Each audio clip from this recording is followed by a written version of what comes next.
नवंबर 2022 में Tesla company के मालिक एलन मस्क ने एक ट्वीट करके जानकारी दी कि सेल्फ ड्राइविंग कार का बीटा वर्जन जारी हो चुका और जल्द ही यह हकीकत बनेगी। बीटा वर्जन मतलब चुनिंदा कारों में बिना ड्राइवर के कार चलाने का ऑप्शन मिल जाएगा। मतलब जो टेस्ला कारें हैं, कुछ चुनिंदा कारों में बीटा वर्जन यानी शुरुआती वर्जन डाला गया है जिससे उसको टेस्ट किया जा सकता है। इसे लेकर दुनिया भर में बड़ा उत्साह देखा गया, लेकिन उस उत्साह के पीछे बड़ी चिंता जताने वाले लोग भी हैं। उनका मानना है कि ड्राइवरलेस कारें इंसानों के लिए खतरा है। ऐसा ही एक नज़ारा हाल ही में सामने आया। टेस्ला की सेल्फ ड्राइविंग कार का एक वीडियो सामने आया है जिसमें दिख रहा है कि कितना खतरनाक हो सकता है कारों को अपना कंट्रोल सौंप देना। क्या वाकई में सेल्फ ड्राइविंग कारें इंसानों की मुश्किलें कम करने वाली हैं या उसे बढ़ाने जा रही हैं? हेलो दोस्तों, मेरा नाम है मिश्रा और आप देख रहे हैं न्यूज़ नेशन का डिजिटल प्लेटफॉर्म। अमेरिका का एक न्यूज़ पोर्टल है द इंटरसेप्ट, रोचक खबरें देता है। 10 जनवरी यानी मंगलवार को इस पर एक खबर प्रकाशित हुई। खबर में टेस्ला कंपनी की सेल्फ ड्राइविंग कार का एक वीडियो फुटेज दिया गया। फुटेज में थैंक्सगिविंग डे पर हाईवे सर्विलांस में टेस्ला मॉडल एस को लेन बदलते हुए दिखाया गया, या सैन फ्रांसिस्को के ब्रिजवे के दूर बाएं लेन से अचानक ब्रेक लगाती दिखती है। जैसे ही ब्रेक लगता है, पीछे से आकर वाहन लगातार टकराना शुरू हो जाते हैं। इस तरह से एक के बाद एक 8 वाहन उस गाड़ी से टकराते हैं। सबसे चिंताजनक बात यह कि इस दुर्घटना में 2 साल का एक बच्चा घायल होता है और साथ में 9 और लोग घायल होते हैं। इस घटना की वजह से एक पुल पर घंटों जाम लगा था। इंटरसेप्ट ने कैलिफोर्निया पब्लिक रिकॉर्ड्स एक्ट के जरिए इस एक्सीडेंट की तस्वीरें और वीडियो हासिल की। मतलब इन्हें पहले सार्वजनिक नहीं किया गया, पहली बार इंटरसेप्ट वेबसाइट पर ये देखने को मिली। इस एक्सीडेंट की खबरें पहले आई ज़रूर, कुछ प्रत्यक्षदर्शियों ने इसका जिक्र किया, लेकिन चूंकि कोई साक्ष्य नहीं था इसलिए इसके बारे में कभी चर्चा नहीं हुई। न तो टेस्ला कंपनी जिसकी वो कार थी उसने इसकी कोई जानकारी दी, न ही किसी स्वतंत्र एजेंसी ने इसकी पुष्टि की। अब जो तस्वीरें सामने आ रही हैं वो हैरान करने वाली हैं। 24 नवंबर को यह हादसा इस बात का बड़ा सबूत है कि ड्राइवर के बिना चलने वाली कारें कितनी खतरनाक हो सकती हैं। इस कार के ड्राइवर ने पुलिस को बताया था कि जब यह हादसा हुआ तब वह टेस्ला की पूरी तरह से ड्राइवरलेस सुविधा का इस्तेमाल कर रहा था। कार पहले ठीक ठाक चल रही थी, लेकिन उसके कुछ देर बाद यह हाईवे पर चलते चलते अचानक रुक गई।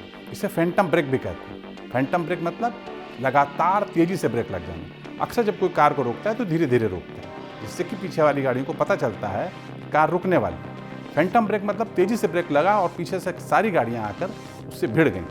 चूँकि हाईवे पर रफ्तार काफ़ी तेज होती है, ऐसे में टक्कर काफ़ी ज़ोरदार थी और ये बड़ी दुर्घटना हुई। हाल के महीनों में ऐसी रिपोर्टें सामने आई हैं जिनमें टेस्ला के ड्राइवरों ने अचानक फैंटम ब्रेकिंग की शिकायत की। फैंटम ब्रेकिंग, जैसा मैंने आपको पहले बताया था, कि तेज़ी से ब्रेक लग जाना, बहुत तेज़ स्पीड में चलते चलते अचानक ब्रेक का लग जाना। अमेरिका के अखबार वॉशिंगटन पोस्ट के अनुसार 3 महीने की अवधि में इस तरह के 100 से अधिक शिकायतें दर्ज हो चुकी हैं। जिस पोर्टल पर एक खबर छपी इंटरसेप्ट, उसके पास जो जानकारी है उनके अनुसार दुर्घटना में घायल हुआ बच्चा 2 साल का बच्चा है।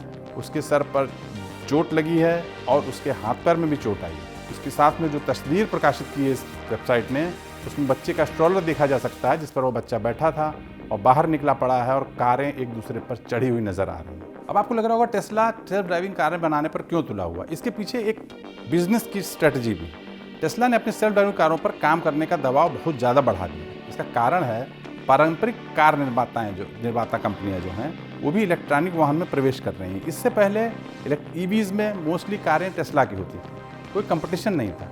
अब टेस्ला को लग रहा है कि अगर बड़ी कंपनियां ईवी सेगमेंट में आ गई तो उसके पास माइलेज खत्म हो जाएगा। मतलब अभी तक वो सिर्फ जो मार्केट में अकेला था, ढेर सारी बड़ी कंपनियां आ जाएंगी। इसलिए अपनी खासियत को बरकरार रखने के लिए एलन मस्क की कंपनी भारी दबाव में है। इसके चलते जल्दी से जल्दी वो ऐसी कार लॉन्च करना चाहते हैं जिसमें ड्राइवरलेस टेक्निक हो, जो कि बिना ड्राइवर के चल सके।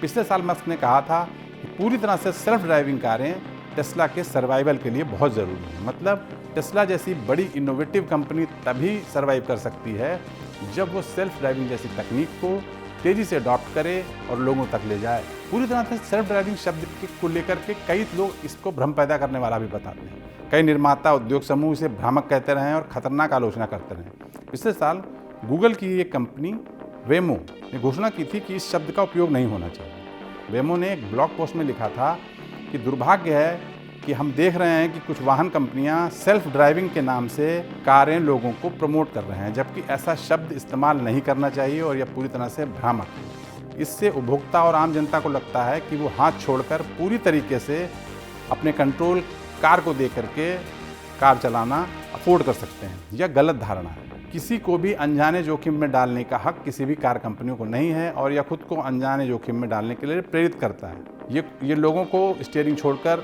गाड़ी चलाने के लिए बढ़ावा देता है, जो न सिर्फ उनके लिए खतरनाक है बल्कि आसपास जो लोग रह रहे हैं, जो लोग चल रहे हैं, उनके लिए भी खतरनाक है। हालांकि इसमें कंपनी ने कहीं पर टेस्ला का नाम नहीं लिया, लेकिन टेक पोर्टल द वर्ज ने इस बयान को मस्क के बयान से जोड़कर ही देखा। मतलब मस्क जिस तरीके से सेल्फ ड्राइविंग कारों का प्रमोशन कर रहे हैं, उससे जोड़कर ही इस बयान को देखा गया। लगातार बड़ी कंपनियां कहती रही हैं कि सेल्फ ड्राइविंग कार को फ्यूचर मान लेना, अभी से फ्यूचर मान लेना एक बड़ी भूल साबित हो सकती है। सितंबर 2022 में एक टेस्ला मालिक ने टेस्ला पर मुकदमा दायर किया।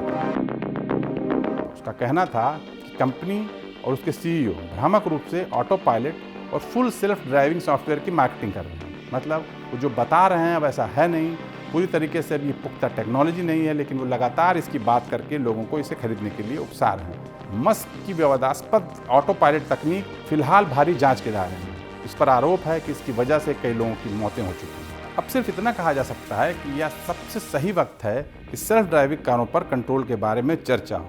सरकारें इस पर चर्चा करें, एक्सपर्ट से राय लें और नियम कायदे बनाएं। इस बात पर भी चर्चा हो कि किसी भी कोताही के मामले में जिम्मेदारी किसकी होगी, टेक कंपनी की या रोडवेज अथॉरिटीज़ की, या जो सड़क बनाते हैं या उसका नियंत्रण रखते हैं, या उस इलाके की जो अथॉरिटी है उससे। यह वीडियो आपको कैसा लगा हमें कमेंट बॉक्स में बताएं और हाँ, न्यूज़ नेशन का यूट्यूब चैनल सब्सक्राइब करना ना भूलें। धन्यवाद।